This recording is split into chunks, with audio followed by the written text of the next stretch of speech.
맛있는 거 많이 드셨나요? 네. 배탈 난 분 없으시죠? 네, 네, 명절 잘 보내셨죠?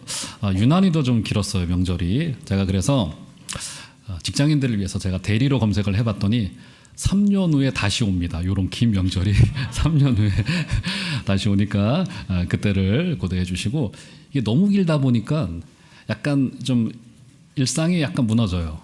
뭐 무너진다는 표현 좀 그렇지만 어쨌든 저도 조금 뭐 어머니 좀 어쨌든 뭐 장모님 좀 모시고 좀 갔다 오고 이러다 보니까 뭔가 좀 흐트러지는 부분이 없지 않아 좀 있어요. 또 너무 길었어요. 이제 한 열흘 정도였었기 때문에 또 차도 막히고 막 이랬지 않습니까?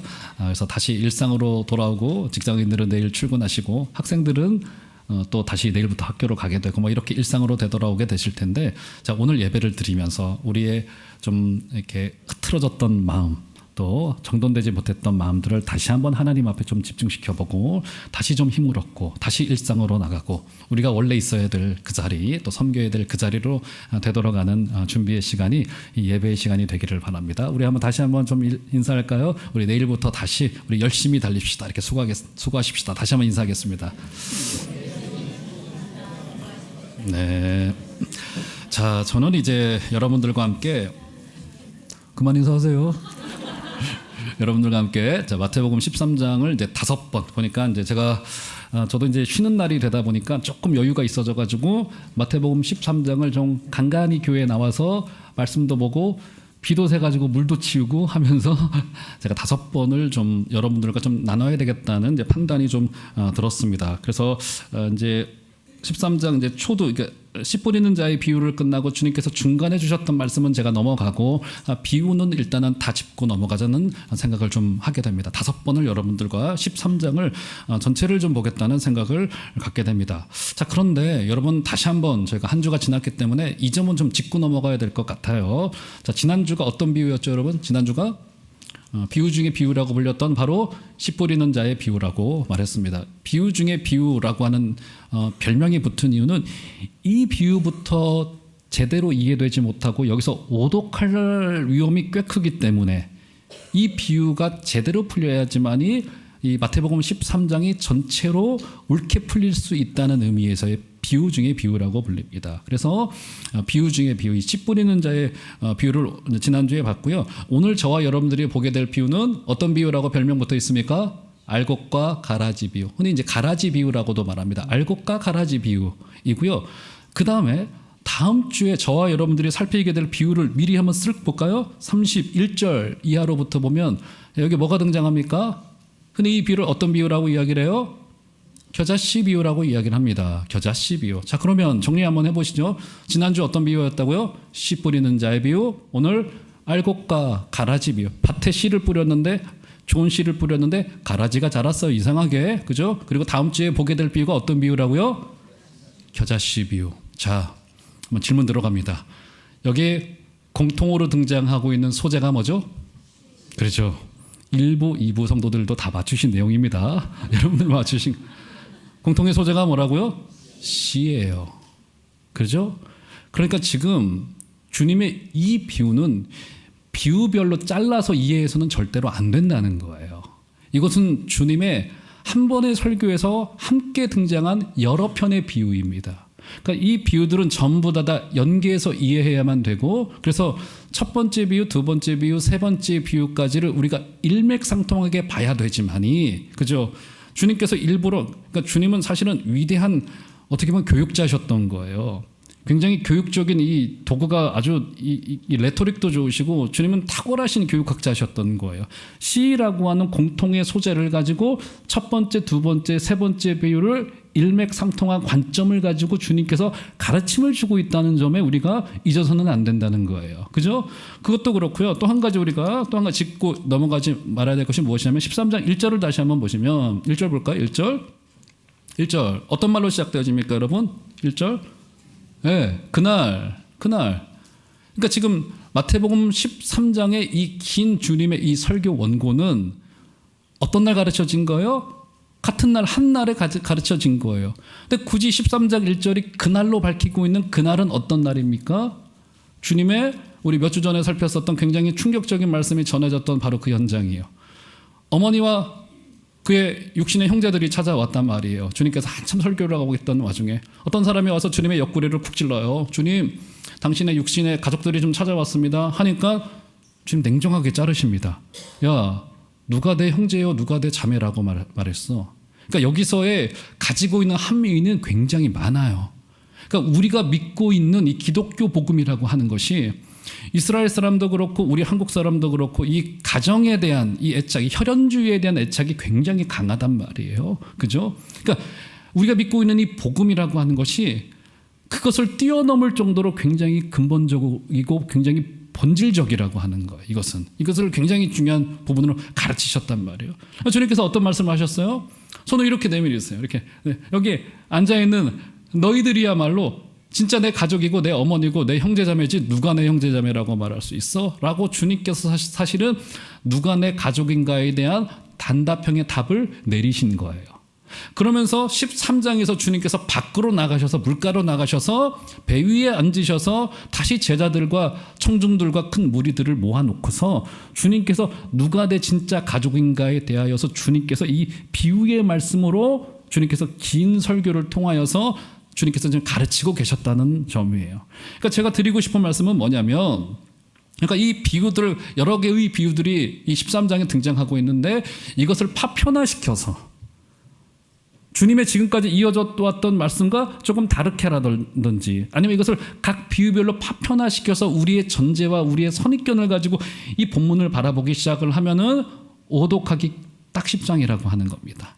대표적인 부분이 다음 주 등장하게 될 그 겨자씨 비유예요. 우리 겨자씨 비유를 어떻게 생각하고 있습니까? 다음 주에 말씀을 드리겠습니다만 이 겨자씨라고 하는 게 이스라엘 여행 갔다 오신 분들은 가끔 겨자씨를 선물로 사옵니다. 그래서 이렇게 코팅을 조그맣게 해가지고 겨자씨라고 이렇게 눈에 보이는 겨자씨를 여러분들이 가져오신 분들이 집에 있으신 분들이 있으실 텐데 겨자씨는요 정말 눈에 보이지 않는다고 해요. 저도 뭐 직접 본 적이 없기 때문에 눈에 보이는 겨자씨는 약간 변종으로 좀 커져가지고 눈에 보일 정도가 된 거지 정말 겨자씨 이렇게 눈에 보면은 어르신 저도 그렇고 이렇게 이러고 봐야지 이 보일랑 말랑할 정도의 아주 작다는 대명사가 겨자씨입니다. 겨자씨예요. 겨자씨를 땅에 뿌렸어요. 자, 여기도 씨가 등장하고 땅이 등장한단 말이에요. 그죠? 씨가 뿌렸어요. 겨자씨가 쭉 자라갑니다. 나무가 되고 여기에 잎이 생기고 열매가 생기면서 여기에 새들까지 와가지고 쉬고 간다는 것이 다음 주에 등장하게 될 비유라는 거예요. 우리는 그 비유를 어떻게 이해해 왔냐면 그렇지. 복음은 커가는 거고 강해지는 거고 잘나지는 거고 높아지는 거지. 돈 많이 버는 거고 더 높이 올라가는 거고 건물 여러 채 사는 것이 하나님이 원하시는 것이지 라고 하는 식의 이해를 지금까지 가져왔단 말이에요. 근데 오늘 본문도 그렇지만 알곡과 가라지가 안 자라면 좋겠어요. 알곡과 가라지가 같이 어떻게 되어져요? 자라요. 추수할 때쯤 돼서야 이것이 구분 가능해집니다. 자랍니다. 그러니까 겨자씨 비유도 다음 주가 이제 바로 이제 그 본문이 될 거예요. 겨자씨 비유도 그 관점으로 보지 않으면 주님이 하신 이 전체의 하나님 나라 관점에서의 이 복음이 오독되기 쉽고 이제 왜곡되기 쉽다는 점을 먼저 말씀을 드리면서 자 그러면서 이 알곡과 가라지 비유 두 번째 시간에 주고 있는 말씀에 주님의 그 진의가 무엇일지를 한번 본문이 우리를 차곡차곡 인도하는 대로 한번 따라가 보는 시간이 되었으면 좋겠습니다. 자 보시죠. 24절 보실까요? 자, 한번 24절 한번 다 같이 좀 한 소리로 좀 읽습니다. 시작. 예수께서 그들 앞에 또 비유를 들어 이르시되 천국은 좋은 씨를 제 밭에 뿌린 사람과 같으니 지난주와 거의 소재가 동일합니다. 좋은 씨가 등장하죠. 밭이 등장한단 말이에요. 씨와 밭에 대하여서는 지난주에 창세기 등을 제가 언급을 하면서 그 엉겅퀴와 가시덤불이 이제 많을 수밖에 없는 그 범죄로 인하여서 황폐해진 사람에 관한 이야기라고 제가 말씀을 드렸죠. 자, 그것은 넘어가기로 하고 자, 지난주에 제가 언급을 못 드렸으나 지난주 본문도 그렇고 이 본문도 그렇고 주님의 마태복음 13장에서 이 모든 비유는 무엇을 가르치기 위함입니까, 여러분? 24절을 보시면 천국은 좋은 씨를 제 밭에 뿌린 사람과 같으니 천국은 마치 무엇과 같으니 이 모든 가르침이 무엇에 관한 가르침인 거라고요? 천국에 관한 가르침인 거예요.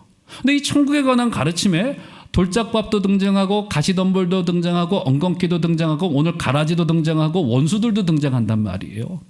우리가 흔히 알고 있기로 이 천국이라는 곳을 여러분들은 어떻게 이해하고 계십니까? 주로 우리는 그런 것에 관하여서 많이 들었어요. 이 천국은 장소로서의 천국, 미래적 천국을 많이 들었습니다. 우리가 훗날 어느 한날에 우리가 가게 될 장소로서의 천국을 많이 들었어요. 그러니까 이 죽음을 경계선으로 혹은 역사의 종말을 경계선으로 인생의 대지진이 일어날 거야, 대지진이. 그래서 여기에 있는 우리의 아픔도 사라지고 염려도 사라지고 탐욕도 사라지는 그 죽음을 경계선으로 하는 대변혁이 일어날 것으로 주로 많이 이해해 왔어요. 여러분, 물론 그 일은 일어날 겁니다. 그런 천국은 존재하는 거예요. 주님께서 우리의 처소를 예비하러 간다고 말씀하셨기 때문에 장소로서의 천국은 우리에게 분명히 일어나게 될 것이고, 마지막 종말의 때 우리가 예상하지도 못할, 그죠? 우리는 지금 언뜻 성경이 우리에게 제공해 주는 정보 정도로만 이해하고 있을 그 영원한 하나님 나라의 그 영광스러운 예배가 울려 퍼지는 그날이 반드시 올 거예요.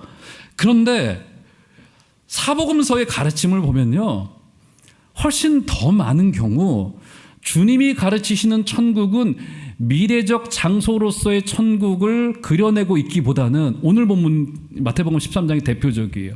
오히려 어떤 천국을 이야기하고 있는 거예요? 현재로서의 천국, 여기에 임해 있는 나라로서의 천국. 그러니까 우리 주님께서 이 땅에 성육신하여 인간의 몸을 입고 오심으로부터 종말은 시작되어졌고, 그래서 우리 주님께서 어떤 가르침을 주셨습니까? 주님의, 특별히 마가복음에 등장하는 주님의 첫 번째 가르침이 무엇이었어요? 첫 번째 설교 내용이 무엇이었습니까? 회개하라. 무엇이 가까이 왔다고요? 네, 주님의 첫 번째 가르침이 천국에 관한 가르침이었는데, 그것이 우리가 가게 될 나라로서의 천국에 대한 가르침이 아니라 오히려 주님과 함께 이 땅에 그때 왔던 하나님 나라, 그 천국 가까이 왔다는 것은 가까이 다가오고 있다라고 하는 의미가 아니라 이것은 완료형이라고 말씀드렸죠.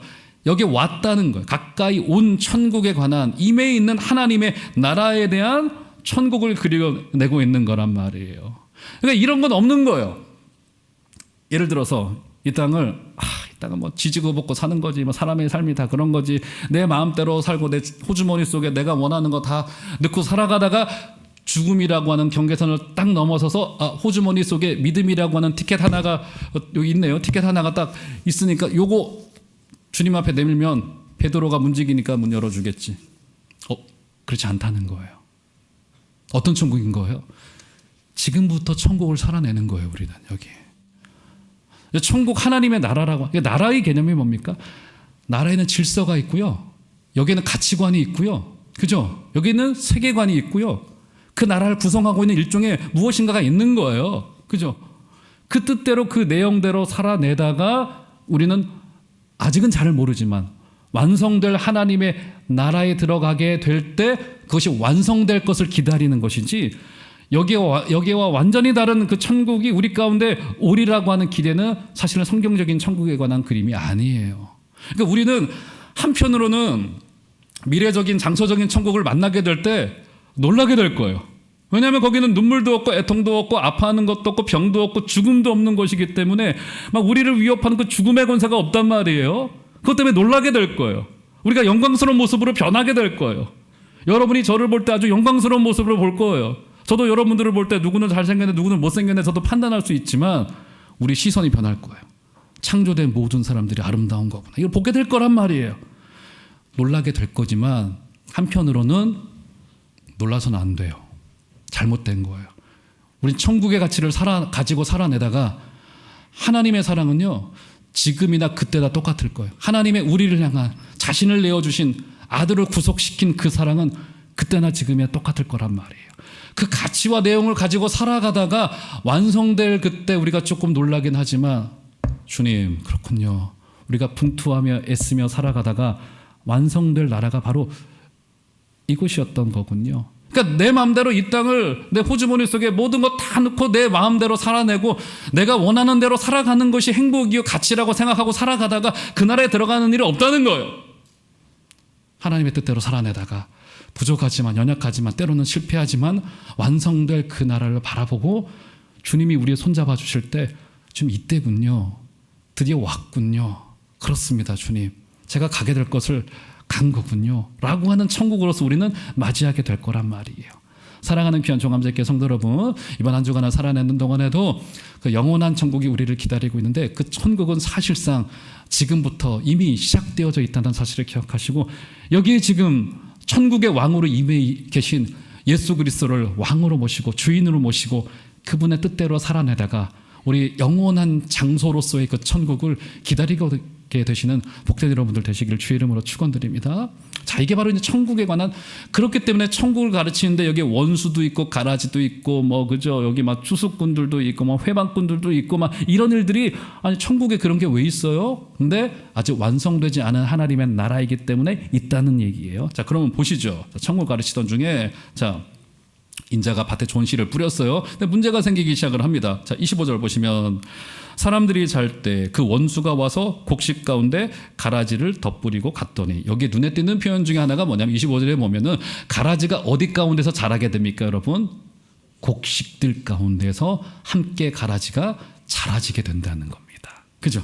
이 가라지가 지금 자랐단 말이에요. 곡식 가운데. 전문가들의 말을 들어보니까 이 이스라엘의 그 농사법을 보면은 이 알곡과 가라지, 제가 원래는 알곡과 가라지 그림을 좀 가져오려고 했었어요. 근데 가져올 필요가 없는 게, 알곡과 가라지가 이렇게 어린 시절에는요, 이게 추수가 이게 막 씨를 뿌린 지 얼마 안 돼서 막 싹이 났을 때는요, 정말 전문가들도 구별할 수 없을 정도로 알곡과 가라지가 거의 유사하다고 하더라고요. 근데 이것이 자라서 추수할 때쯤 돼서 고개를 숙일 때쯤 되면 그때서야 비로소 전문가들도 구분할 수 있을 정도라고 한다는. 그러니까 그 정도로 사실은 굉장히 곡식 가운데 가라지가 자란다는 표현은 굉장히 둘이 유사하다라고 하는 거예요. 굉장히 유사하다라는 것을 볼 수 있고요. 26절에 보니까 싹이 나고 결실할 때, 즉 추수할 때가 되어서야 비로소 가라지를 구별할 수 있을 정도가 되더라고 하는 거예요. 그러니까 자연히 그 주인의 종들이 궁금했던 거예요. 본인들은 낮에 씨를 뿌리고 좋은 밭에 씨를 뿌려서 알곡만을 자라기를 기대했는데 다음날 며칠을 지나고 보니까 가라지까지 함께 자라고 있는 거예요. 당연히 주인에게 가서 질문을 던졌겠죠. 주인님, 도대체 이 가라지가 어떻게 된 노릇입니까? 우리는 분명히 좋은 씨만을 뿌렸는데 이 가라지가 자라다니 이게 웬 말입니까? 라고 하자 그때 주인의 대답을 볼까요? 28절 보시면 28절을 한번 다 같이 한번 한 소리로 읽습니다. 시작. 주인이 이르되 원수가 이렇게 하였구나. 종들이 말하되 그러면 우리가 가서 이것을 뽑기를 원하는. 야, 주인의 대답이 아주 단호하고 분명하죠. 야, 그 원수가 그런 거야. 원수가 이 땅에 아픔을 가져와요. 이 땅에. 그래서 종들이 이제 황당하니까 주인님 그럼 다 뽑아버리시죠 하니까 주인이 뭐라고 대답합니까? 29절 이하를 보면 그냥 두라. 왜요? 알곡까지 같이 뽑을 수 있기 때문에 그냥 두라. 가라지 때문이 아니고 알곡을 보호하기 위해서라도 일단 그냥 두자. 자랄 때까지, 추수의 때까지 그냥 두자고 이야기를 합니다. 자, 이것이 오늘 우리 주님께서 가르치신 비유의 이야기의 전반적인 스토리예요. 자, 그래서 주님께서 이 비유를 듣던 청중들의 제자들의 눈을 보니까 여러분들처럼 제자들의 눈이 흐려지고 있어요. 이게 좀 어렵단 말이에요. 그러자 우리 주님께서 직접 해설을 해주십니다. 해설을 아주 친절하게 단어 대 단어로 해설해 주세요. 볼까요? 자, 36절 이하를 보시면 오늘 본문을 읽지 않았습니다만 36절부터 43절이 알곡과 가라지 비유에 대한 주님의 해설이에요. 그죠? 자, 37절부터 보시죠. 37절. 대답하여 이르시되 좋은 씨를 뿌리는 이는 인자요 밭은 세상이요 좋은 씨는 천국의 아들들이요 가라지는 악한 자의 아들들이요 가라지를 뿌린 원수는 마귀요 추수 때는 세상 끝이요 추수꾼은 천사들이니. 이 주님께서 단어 대 단어들로 지금 설명하여 주시고 계시다는 거예요. 자, 이것을 내용이 많기 때문에 제가 박스 처리해서 좀 가지고 왔는데 한번 보실까요? 자, 스크린에 올려줘 보시면 네, 저렇게 우리가 볼 수 있을 것 같아요. 씨앗을 뿌리는 자는 인자 즉 예수님이고 밭 좋은 씨앗 가라지 원수 추수꾼 추수때 세상 끝 뭐 이렇게 7가지 정도로 주님이 가르치신 내용을 정리할 수 있단 말이에요. 자, 이렇게 정리를 하고 나니까 그대로 좀 올려줘 보시면 정리를 하고 보니까 우리는 여기서 2가지를 눈치챌 수 있습니다. 그 첫 번째가 무엇이냐면 저기 보니까 2 종류의 극단으로 나눠지더라는 겁니다. 자, 어떻게 나눠지게 되죠? 알곡과 가라지가 있고요. 그리고 원수와 추수꾼이 있어요. 두 극단으로 나눠지게 돼요. 첫 번째 우리가 주님의 가르침에서 눈치채야 될 마귀가 있고 천사가 있고요. 심지어 알곡과 가라지가 구분할 수 없을 정도로 사실 가라지도 자라요. 그렇죠? 가라지도 잘 돼요. 그렇죠? 자라간단 말이에요. 이 두 종류의 인생이 있다는, 두 종류의 극단으로 나눠지고 있지만 이것이 천국을 살아가는 우리들의 삶 속에 이게 막 드러나더라는 거예요. 첫 번째 우리가 주목해야 될 점이고요. 두 번째는 뭐냐면, 그런데 굉장히 중요한 저 7번을 보니까 뭡니까? 추수 때 세상 끝이 반드시 오고, 사실은 반드시 온다기보다는 역사는 그 추수 때 세상 끝을 향하여 달려가고 있다는 거예요. 굉장히 중요한 점이에요. 추수 때는 반드시 온다는 거예요. 그 추수 때는 알곡과 가라지가 반드시 구분되어지고 갈라지게 될 것이다. 인자가 그것을 구분시킬 것이다 라고 하는 주안점입니다. 자, 그러면 첫 번째입니다. 두 종류의 극단들이 있다는 거예요. 알곡이 있고 가라지가 있고, 천사들이 있고 마귀들이 있고, 원수들이 있고, 추수꾼이 있고, 회방꾼이 있고. 그죠? 우리가 이 땅을 살아내는 동안에요, 우리가 눈을 떠서 잘 보면요, 이 대립의 구도 속에 있습니다. 충돌하고, 그죠? 이 두 개의 세력이 때로는 대립하고, 때로는 실패하는 것 같고 성공하는 것 같고를 거듭해 나가는 거. 이게 있다는 거. 원수의 농간으로 가라지가 생겼어요. 우리 주님이 하신 것이 아니죠. 가라지가 알곡과 굉장히 유사하게 심지어 자라기까지 하는 모습이 이 땅 가운데는 있는데, 사실 두 극단이라는 거예요. 두 극단의 모습. 전문가들도 알곡과 가라지를 구분하지 못할 정도로 두 가지 종류의 모습이 있다는 거예요. 여러분, 다시 강조할 수밖에 없는 내용이 뭐냐면, 이 땅에 우리를 넘어뜨리려고 하고 있는 가라지 세력이, 이 어둠의 원수의 세력이 있다라고 하는 거예요. 그래서 자, 베드로 사도는 이런 이야기를 합니다. 좀 올려줘 보실까? 베드로전서 5장 8절과 9절을 보시면, 자, 이 기록이 있어요. 근신하라, 깨어라. 너희 대적 누가요? 마귀가, 어둠의 세력이 있어요. 이게 마귀가 우는 사자같이 두루다니며 삼킬 자를 찾나니. 자, 9절은 다 같이 한번 읽습니다. 시작. 너희는 믿음을 굳건하게 하여 그를 대적하라. 이는 세상에 있는 너희 형제들도 동일한 고난을 당하는 줄을 알미라. 이 어둠의 세력과 이 마귀가 있다는 거예요. 그래서 영국의 극작가였던 나니아 연대기를 썼던 이 C.S. 루이스라고 하는 기독교 철학자가 어떤 이야기를 했냐면, 성도는 마귀에 대하여 지나치게 두려움을 갖는 것도 문제이지만 지혜롭지 못하게 무감각한 것도 문제다라고 지적을 합니다. 지나치게 두려워하는 것도 문제이지만 지나치게 무감각한 것도 문제다라고 그 석학조차도 이 어둠의 세력에 대한 인정을 한단 말이에요. 여러분, 우리 성도는요, 이미 십자가 위에서 승리하였습니다만, 더 이상 두려워할 필요도 없습니다만, 반드시 기억을 해야 될 것이, 완성을 향하여 걸어가고 있는 그 길에 마귀, 곧 회방꾼은 지금도 살아서 역사한다는 거예요. 그것에 대하여서 아까 읽었던 베드로전서 5장 8절은 마치 어떤 모습으로 묘사하고 있냐면, 사자가 으르렁거리는 것처럼이에요. 그렇죠? 저기 나오네요. 8절. 근신하라, 깨어라. 너희 대적 마귀가 어떻게 한다고요?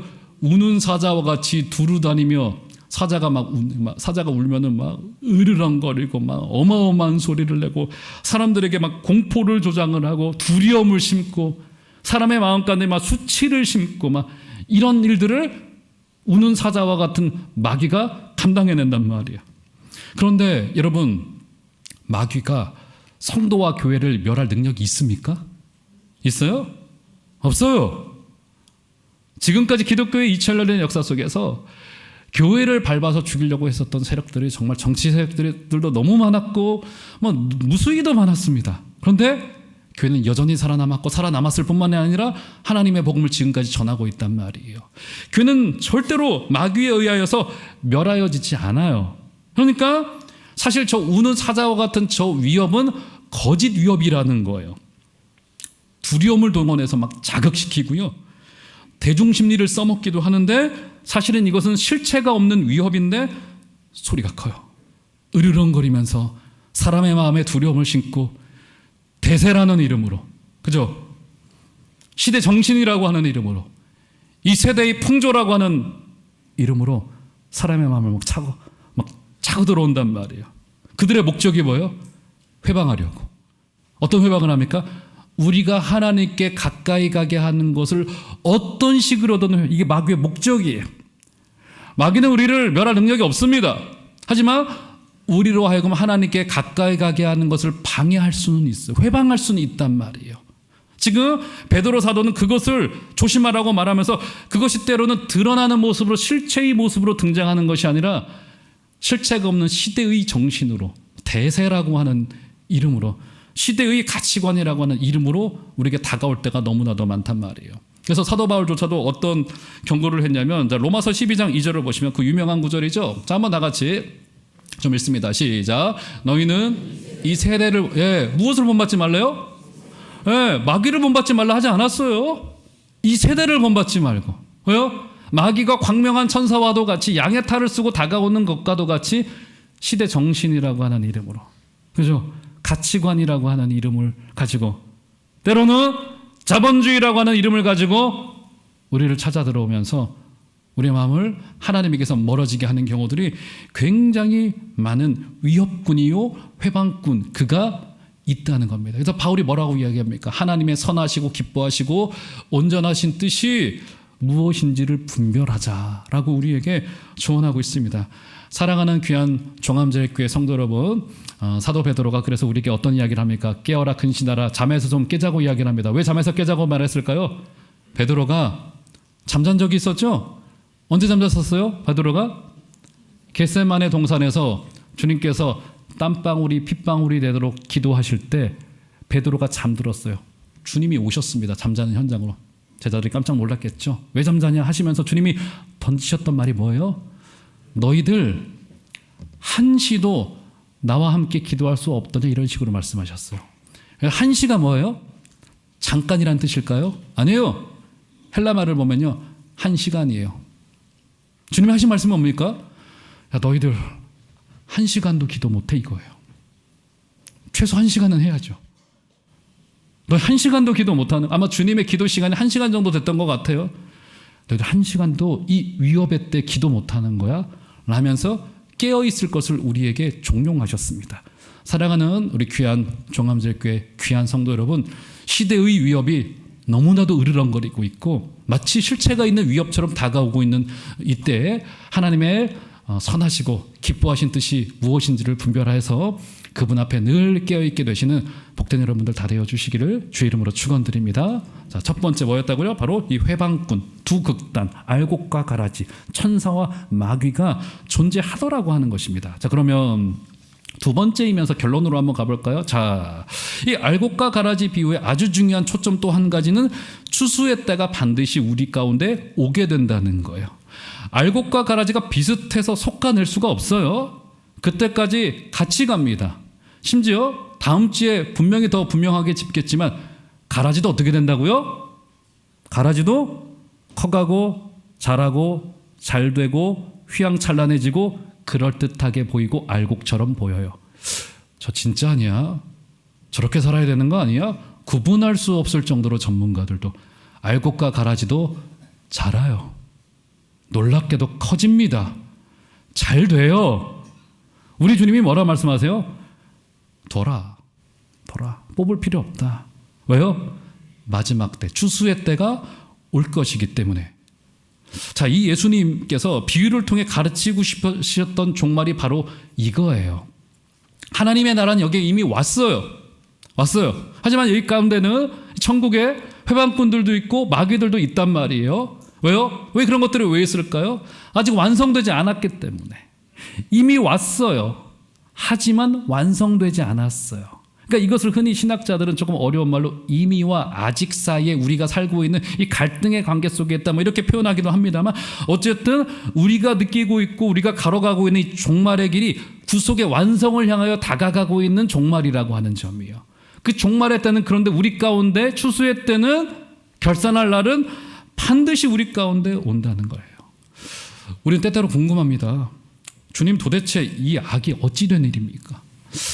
왜냐하면요, 이해되지 못할 악들과 부조리들과 불합리들이 이 땅에 존재합니다. 우리가 지난 명절 기간 동안에도 계속 저는 눈에 띄었던 그 뉴스 중에 하나가 뭐냐면 그 캄보디아의 우리나라의 그 젊은 청년들이 이상한 그 속임수에 속아가지고 그 땅에 공항에 도착하자마자 잡혀가가지고 어디 시골로 가서 고문을 우리 정재욱 선교사님이 사역하는 곳인데 지금 가서 뭐 고문을 당하다가 이 21세기 대명천지에 이게 사람이 사람에게 할 짓이 아닌 거잖아요. 근데 이런 일이 어떻게 되어져요? 벌어져요. 이게 일어나게 됩니다. 지금 회심의 여지가 전혀 없는 악들이 때로는 존재하고요. 그죠? 왜 악인이 더 형통합니까? 막 이런 질문을 우리 하나님을 향하여 던지고 싶단 말이에요. 아, 이렇게 사는 거 이게 손해 아니에요? 막 이런 말씀이 우리 가운데 다가올 때도 있단 말이에요. 주님의 대답은 뭡니까? 아니다. 왜요? 아직 추수 때가 오지 않았다는 거예요. 알곡이 무르익을 충만한 때가 아직 오지 않았다는 거예요. 그 완성될 시간을 향하여서 우리는 달려가고 있다는 거예요. 달려가고 있던 그 와중에 우리 가운데 근데 어려움들이 다가오게 되죠. 자, 그게 뭐냐면, 자, 볼까요? 자, 베드로 후서가, 이제 베드로가 이런 이야기를 많이 한 것 같아요. 베드로 후서 3장 3절과 4절을 보시면, 자, 한번 보시죠. 먼저 이것을 알지니, 말세에 어떤 자들이요? 조롱해요. 조롱하는 자들이 와서 자기의 정욕을 따라 행하면서 조롱합니다. 어떤 조롱을 하나 볼까요? 4절은 다 같이 한번 한 소리로 좀 읽습니다. 시작. 이르되 주께서 강림하신다는 약속이 어디 있느냐? 조상들이 잔후로부터 만물이 처음 창조될 때와 같이 그냥 이 무슨 말이야? 야 알곡이 걷어질 추수의 때가 온다는 그 거짓말을 믿고 있는 거야? 야, 인생이라는 것은 우연의 연속인 것이고, 야, 사람이 얼마나 힘을 키우느냐의 문제이지, 야, 창조 때부터 지금까지 그대로 있는 거야. 라고 하는 말로 우리 그리스도인들을 향한 조롱을 하려. 조롱.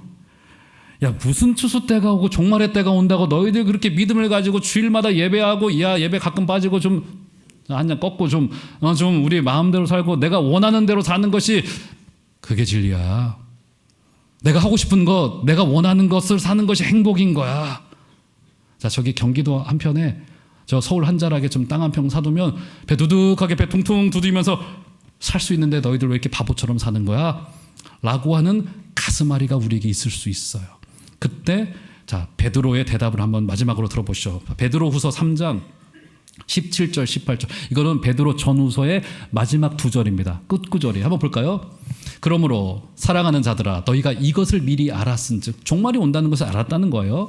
무법한 자들의 미혹에 이끌려 너희가 굳센 데서 떨어질까 삼가라. 자, 18절은 나같이 한번 읽습니다. 시작. 오직 우리 주 곧 구주 예수 그리스도의 은혜와 그를 아는 지식에서 자라가라. 영광이 이제와 영원한 날까지 그에게 있을지어다. 예, 두 가지를 이야기를 합니다. 첫 번째 뭡니까? 삼가라, 주의하라. 아까 우리 베드로 전서 5장 8절에서는 근신하라, 깨어라 비슷한 말이라고 볼 수 있어요. 무엇을 삼가래요? 하나님에게서 떨어질까 주의하고 삼가라. 너희 마음이 막 흐트러져. 하나님에게 집중하지 못하게 만들어요. 이 땅의 행복과 개인의 행복을 최고의 가치로 여기는 세상 속에서, 내가 원하는 대로 하는 것을 최고의 진리로 여기는 세상 속에서, 아니야, 하나님에게서 떨어질까 조심하라 라고 이야기를 하고, 두 번째 뭡니까? 그를 아는 지식에서 계속 자라. 하나님과의 깊은 교제의 자리로 우리 가운데 들어가라고 우리에게 권고하고 있습니다. 사랑하는 귀한 종암제일교회 성도 여러분, 종말의 때에 우리 주님과의 깊은 교제로 들어가게 되시는 복된 여러분들 되시기를 부탁을 드리겠고, 그분을 아는 지식에서 자라가게 되시는 은혜.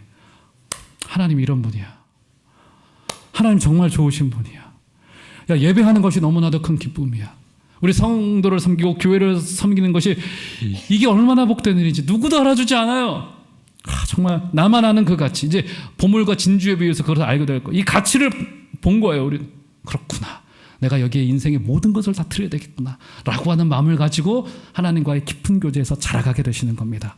이번 한 주간에도 사랑하는 귀한 성도 여러분, 회방꾼들이 우리에게 있을 겁니다. 방해할 거예요. 무엇을요? 하나님께 가까이 가는 일을, 말씀을 펴는 일을, 기도하는 일을, 주님과 가까워지는 일을 방해할 겁니다. 그때 주의하시기를 부탁을 드리겠고, 그리스도를 아는 지식에서 깊게 자라가게 되시는 복된 은혜가 저 여러분들에게 다 있게 되기를 주의 이름으로 축원드립니다.